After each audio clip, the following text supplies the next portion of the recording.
putting the safety of American citizens second. Reportedly, the Biden administration wants to bring in Gaza refugees right here to the United States in your community. Think about that. Meantime, surrounding Mideast countries, they're spending billions of dollars to keep those refugees out. Why? Because there's really no way to discern who is an innocent civilian and who could be coming to do harm.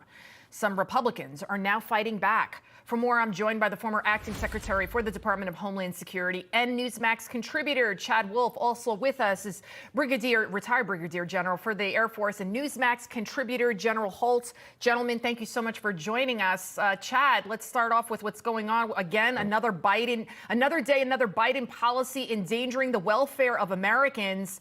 And thankfully, we have some lawmakers that are trying to stop him. A letter signed by 35 GOP senators was sent to Joe Biden's office. It said that any refugees from Gaza pose a, quote, national security risk to the United States. What do you think? Well, I just don't see how this makes much sense. If there are places like Egypt and Jordan who are not taking these individuals, primarily because I would assume of security concerns, why do they need to come here to the United States? So there is a refugee process that is in place.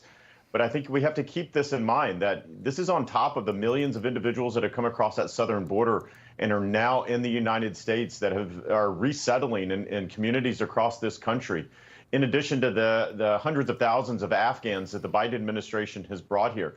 So this idea that the United States is the only country in the world that can take refugees and find places for individuals across the globe is nonsense. If these individuals from Gaza need to leave that territory and be resettled, they need to do that as close to Gaza as possible. And so that's somewhere in the Mideast or that's somewhere in Europe. I know. And the fact is, we already have, what, 10 million illegals? God only knows how many gotaways are here. I mean, how many more people can we take care of, right, on the taxpayer dime? Right. Not to mention, of course, the security risk. Now, General, the letter has an interesting statistic that backs up. I mean, it's the risk of terrorists entering our country. It's not a hypothetical. That we know of. 169 people on the FBI terror watch list were arrested just last year at the southern border. That's more than the last 6 years combined. I think under President Trump, it was 11 total, right? And we're talking about 169 in just last year alone. Is this an underestimation? I mean, how at risk are we for a potential terror attack? I keep saying this, 9/11, I was around for it, 19 people. It cost about $500,000 to do this incredible damage. The world has never been the same, and yet we're allowing millions of people, and he wants to bring in Gaza refugees as well. We don't even know if they could be Hamas terrorists. Yeah, foreign wars are now coming here to our soil because of these policies.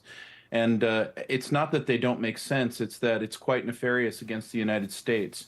So the administration is absolutely, in full view of all of us, acting against the security interests of the United States. This is our #1 security threat. There is nothing even close. And to your point, we're going to have terrorist attacks in this country. The stuff we're seeing on the university campuses is just the tip of the iceberg. It's a nice camouflage for what we know is coming. But Mayorkas, who can't be impeached because you can't even have the Democrats show up for due process, he's been down to these UN camps in the Darien Gap, these massive refugee camps, where one camp all by itself is for Chinese fighting age men alone that are coming in by the thousands. And so what is the purpose? Well, the purpose is that we're going to have our hands full, and aiding and abetting is happening out of Washington, D.C. With regards to Gaza, this is just appeasement for Iran. This is appeasement for the region. If Jordan and Egypt won't grab a shovel and take their people, then why should we be doing that at a time when we have no idea who's in our country or what their designs on us are?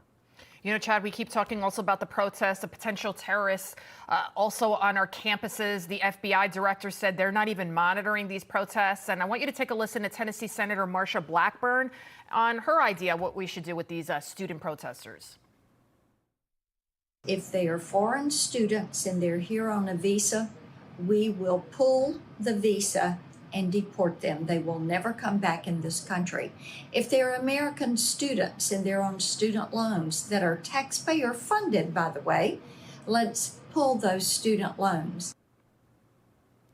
We're running out of time, but I do want to get your opinion on that, Chad. Do you agree? What do you think about that idea?